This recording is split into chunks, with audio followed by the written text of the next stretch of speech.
And this is the Ning WOW 9 Infinity.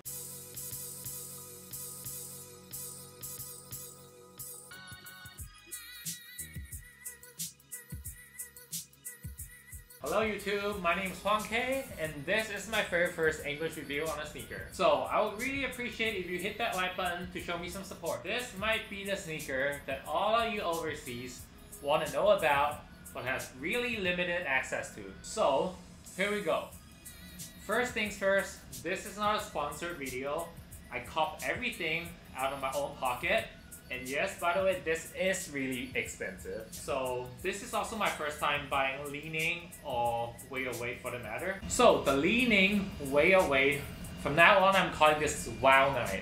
The WOW 9 Infinity, it's costing me like, let me do the math. It's like around $250 US, so it's really expensive even for nowadays. But I really gotta say, I don't even remember the last time I've been this excited getting my hands on a sneaker. And by far, this hasn't disappointed me a single bit. And yes, I know, a lot of people are saying the WOW 9 is a mixture of the Jordan 28 and the Jordan 34. And the Jordan 34 being one of my all-time favorite, I gotta say, on paper, these are so much better. And let us break down the tech for a little bit. The WOW 9 Infinity offers a full-length carbon shank plate in the middle. For the midsole, Ning provides us with the entire carrier using the cloud foam. And then they hollowed out the heel and the forefoot, and they use their own like boom foam. One of the really responsive and bouncy foam we have out there. So they have one layer of boom in the forefoot, and then there's a double stacked one at the heel. And then for the upper, for containment and lateral support, we have this extended TPU cage in the front, and there's this carbon fiber extension at the heel. And not to mention, for the WOW 9 Infinity version, there's also this BOA lacing system. It's pretty much like a Nike Fast Fit, but it uses a dial instead of just the pull string. On top of the lacing system, there are a couple more differences between the WOW 9 and the WOW 9 Infinity. I won't go through it in details here, but just like shoot me a comment or anything. I'll just answer you back right there. So without further ado, let's jump right into the bad boy here. This is the box. It's made of really light styrofoam. There's this announcement, the colorway name on the side, Ning's brand, Dwayne signature on the back. When you open the box, you see a Dwayne logo, this little card, and then afterwards wrapping, that's the shoe. When I first have it in my hand, it feels so much lighter than I expected. Maybe because for what they have to offer, I'm expecting it to be slightly heavier, but that's not the case. And the whole shoe, the build on itself, are really premium and are nice. And it comes with these tags, so let's go through it. The first one here, it's the bung, I think that's how you pronounce it, it's in Mandarin. That's the midfoot cushioning that it's using. And this jiang, it's the torsional, like hollowed out technology they're using. And then there's this carbon fiber shank plate. And at the end of this is the BOA dial-in system. It's pretty much like Fast Fit, as I said, and that's how it works. You push it in and you turn the dial. That's pretty much it. So let's unzip it and see what's underneath.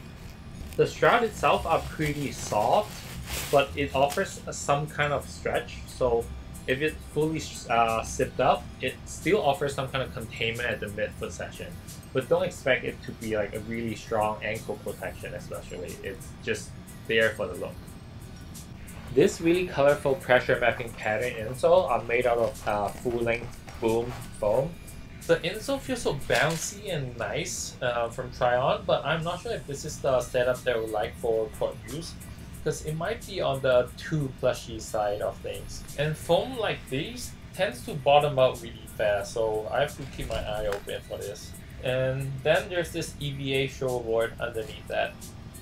Let's take a look at the BOA dial system. So you see there are two dial, right? And three straps connected by cables, really thin cables. So for the first dial at the bottom, it controls the first two straps. So you dial in the bottom one, it goes the first two, and the top one goes for the top strap. Let's talk about the outsole for a little bit. So as you can tell, the green part, it's some really wavy pattern, and anything outside of the green, it's just some really protruding white dots. And I'm not sure if it could hold up well outdoor.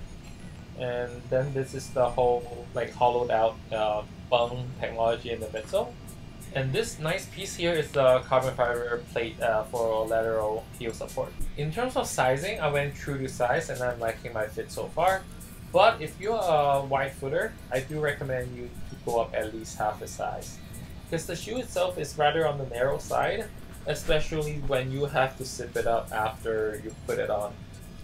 Because my foot is nowhere wide, but I could barely zip it up. So if you're a wide footer, I'm pretty sure even if you made it inside the zipper, it's gonna break really soon. So I do recommend you go up half the size, that's why. And so that's how you put it on. And when you want to take it out, it's just really simple. You just unzip it and tuck the dial out and just loosen up the shoe. So that's really simple, but I like this system more than the fast fit because since there are two dial here, it allows you more flexibility in terms of where you want it loose and where you want it tight. And this is what it looks like. So do not go unzipped. It is really ugly. If you're looking for something that's more casual or not as performance looking as this one, buy the regular version. That one is easier on the eye for casual. And there you have it, the Ning WOW 9 Infinity. And I gotta say, Ning and Dwayne Wade are really on the right path into making some really dope performance sneakers for everybody out there. And I'm super excited seeing Jimmy Butler join the Ning family and having his own signature sneakers, I think in 2021 or latest by 2022. And we also seeing D'Angelo Russell wearing the Wade series and also the All City series so far this year. Anyway, I hope you enjoyed my very first English unboxing video, and if you have any question, feel free to comment or DM me on any of my social media platforms. I'll try to get back to you ASAP. There is a chance that the performance review for the WOW 9 will also be in English given the reaction to this video. So maybe consider subscribing if you want to check out the performance review on these bad boys. And I'm Juan K here. Thank you so much for watching. See you next time. Bye.